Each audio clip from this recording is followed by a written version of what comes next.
M3, where the pro players go to test their skills against other pro players, and where the rest of us dreams and goals and aspirations go to die.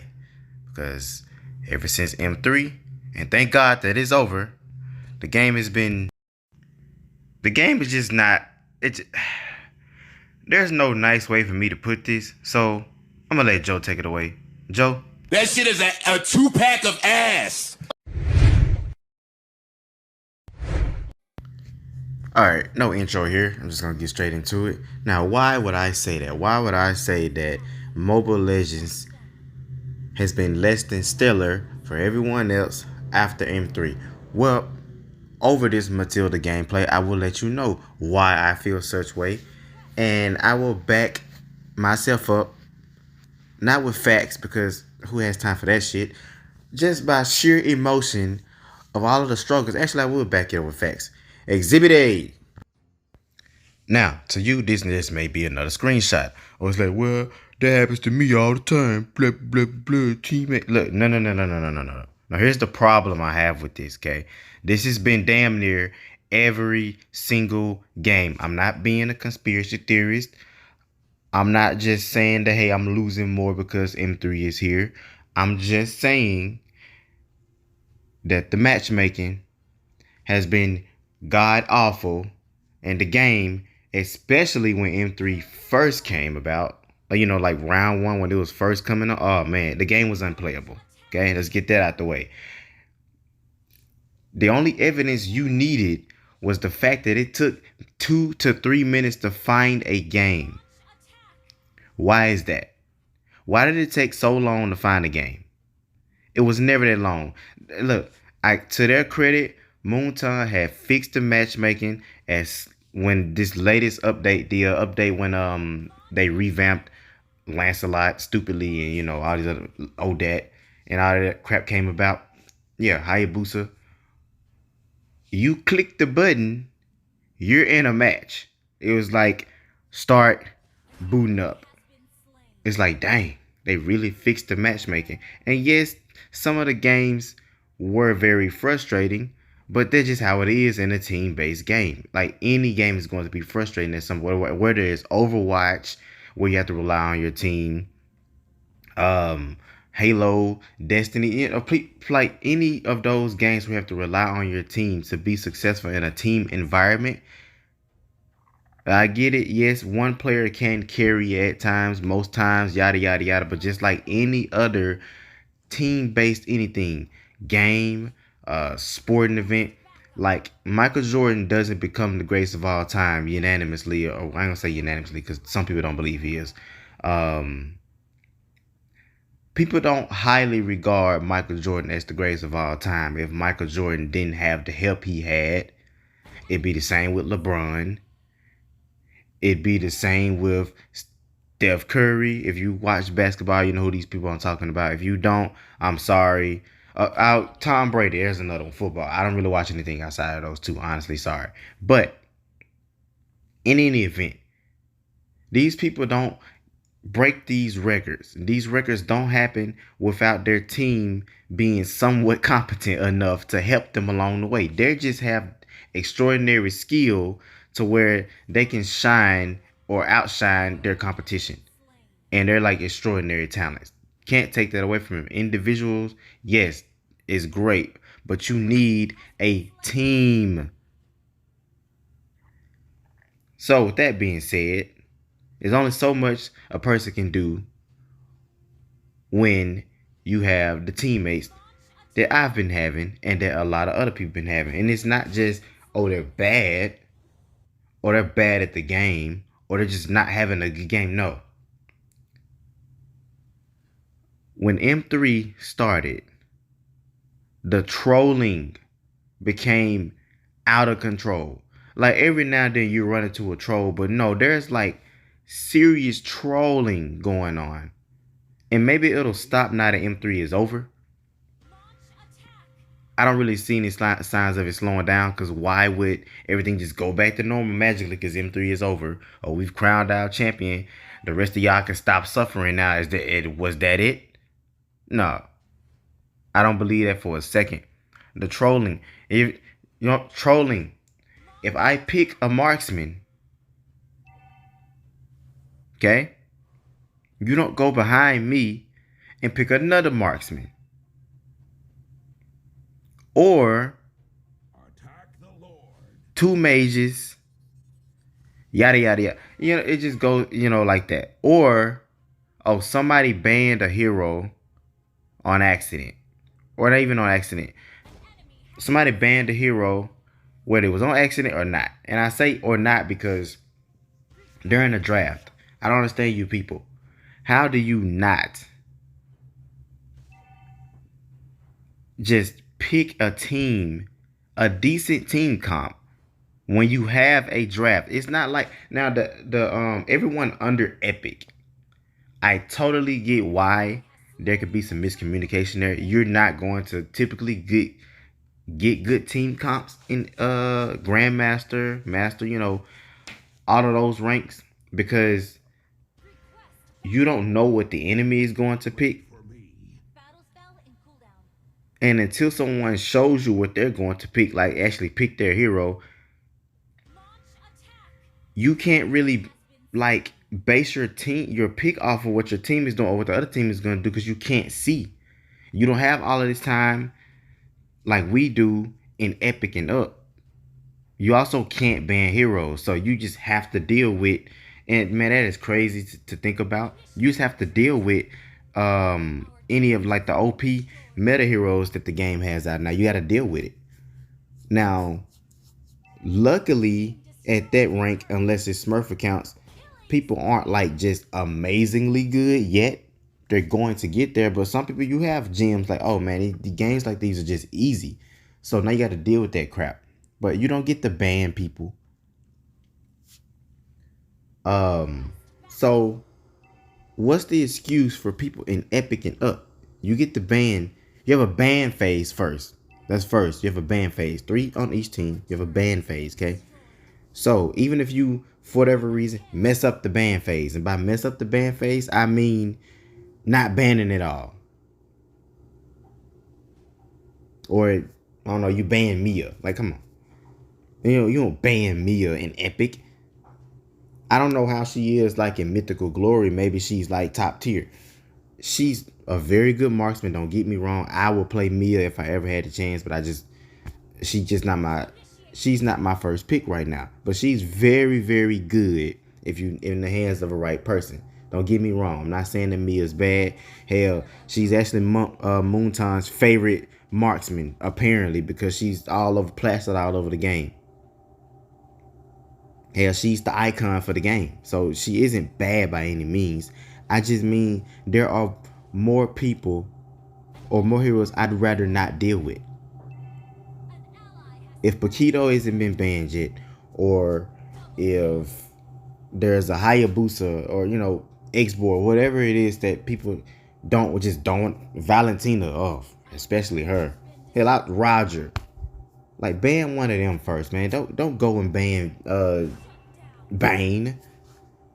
Because the problem with that is, yes, Bane may be irritating at times, or hell, Bane can seem downright overpowered. But that's any hero on this game that can seem overpowered in the right hands. But the problem is, you let people get into a gold lead. When you get a gold lead, every hero on the enemy team is going to seem broken because they're ahead of you in gold. That's how it works. But some heroes, it doesn't matter about the damn gold lead. They're just strong as hell for no reason, or they're hard to deal with. Ban them. So even if you mess that up, you still have all that time between, I think it was 30 seconds? It's 30 seconds each that everyone gets to ban. If they ban, all right, whatever, it moves. There's still time for you to see what you guys are going to play. Show what you're going to play. Show what you want to play so people can adjust. There's too many times I see there's miscommunications during the draft, and I'm like, how? You literally can tell what they're going to pick and what you're going to pick. First and second pick, I get it. It's a little difficult because you don't want to get countered. But this is where it's a chat there for a reason. Or just show your best heroes. And people get mad because you have 3 heroes. They're selected already. They tell, hey, Moonton is like, all right, pick these 3. so people can know what you're more likely to play. I think I'm the only person I know that actually sticks to what the fuck the list says, because I got Yisung Shin, Khalid. Now, Alucard, I need to change because I haven't touched Alucard since last season, except when I had to do him on a shopping stream. I got rusty with him. I'm not that good with him no more. Not that if I picked him back up, I'm sure I could be. He's not difficult to use. It's his timing. But still, everyone else, no one ever goes by that list ever. Like they be having, I don't know, 3 tanks, and then they go and pick Nana. Like, bro, no, what?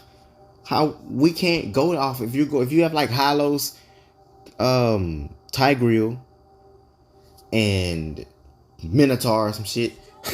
Don't go and pick Lao Yi. Like, what sense does that make? So no one ever follows that list.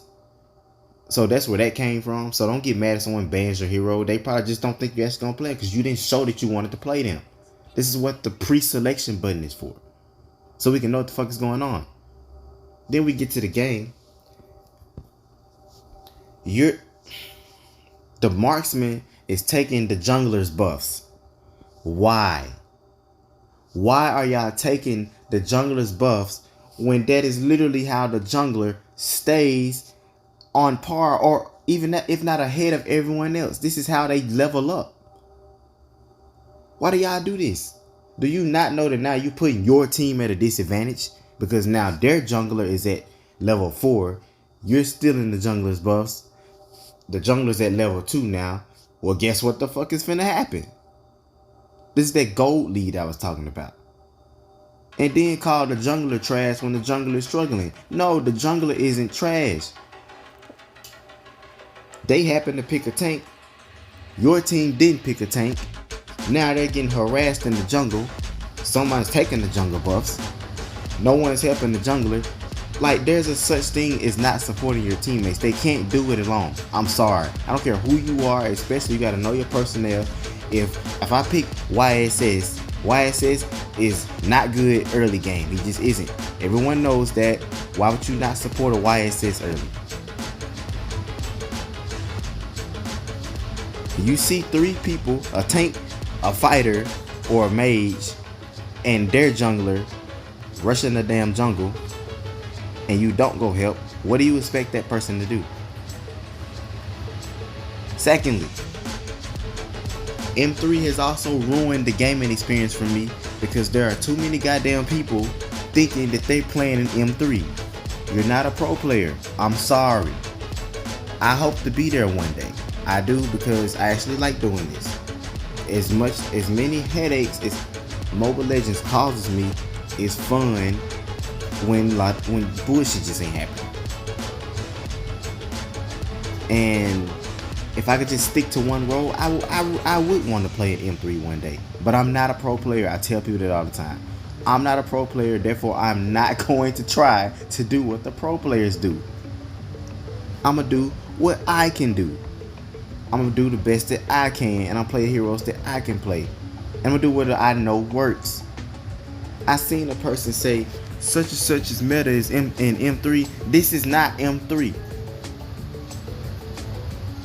And even if some of the people that I've gone against or had on my team may be good enough to play in M3 or the pro scene. Hell, I may be good enough to play in the pro scene. You don't know until you're there. But the problem is the pro players literally practice with the same damn people at all times. We don't get that luxury. This is, if you're a solo queue like me, or if you have like a few people you could team up with, you can't make a whole team. You got one person here, duo there, duo there. Even still, the chemistry may be off because you're not playing with this person all the time. It's random every single game. You're getting new people every game. This isn't a team. I tell people all the time, a great team will beat great individuals every single time. It isn't about individual skill at the end of the day. It's about how well can you work together as a team. This ain't M3. You can't do what they do. Sorry, you just can't, especially not in solo queue, because people are selfish as fuck. They're selfish. They don't look at the map at all. Blind as bat. The map don't exist. They don't use logic. Everything is always somebody else's fault. It's never their own. No accountability. But it's always point the blame. No. So look, it's not M3. It's a solo queue. Some of y'all may team up with one person. You still got 3 other random ass people that are unpredictable, that you don't know what the hell they're about to do or what they're about to play like. You don't know their play style. It's not M3. Sorry. I'm sorry to break it to you. Stop trying to do what the pros do and just play your game. I don't give a shit what the meta is in M3. I don't care. People get mad because you don't pick a meta hero. Who gives a shit? Who cares? Is this person good at the hero that they just picked and is gonna help us win? It's all I care about. I don't care about the meta. Fuck the meta. At the end of the day, man, look. You need gold to succeed. You need a gold lane. Gold lane. Yeah, the gold lane. You need the gold lane to succeed for sure. Which is why I don't understand why y'all don't goddamn help the marksman in the gold lane. But that's beyond me. Anyway, you need a gold lead in order to be successful against these overpowered ass heroes. Don't feed them. If you see your team isn't helping, because that happens a lot in solo queue, they turn a blind eye to like one side of the map for whatever reason. They just don't help. Hey, just stay in the turret or leave. Fuck it, let them have it, because it's not, that turret isn't worth your life, because now you're giving them more gold and it's just a snowball effect. Once you get going, man, it's hard to slow down an enemy team. But remember, there's an early game, there's a mid game, and there's a late game. Just because you're doing bad early because they picked early game heroes doesn't mean that you can't come back late. But sometimes you just gotta know when to hit that surrender button, man, because if your team isn't committed to playing as a team, then it's pointless. But we got what? 4 more days left in the season, so let's just continue to try to grow and keep being better, man. Like the video, comment down below your thoughts, and subscribe if you're new. I'm out. Peace. They switching sides on us. Yeah. Hey, we took an oath. They scared of the goat. They moved out of town on us.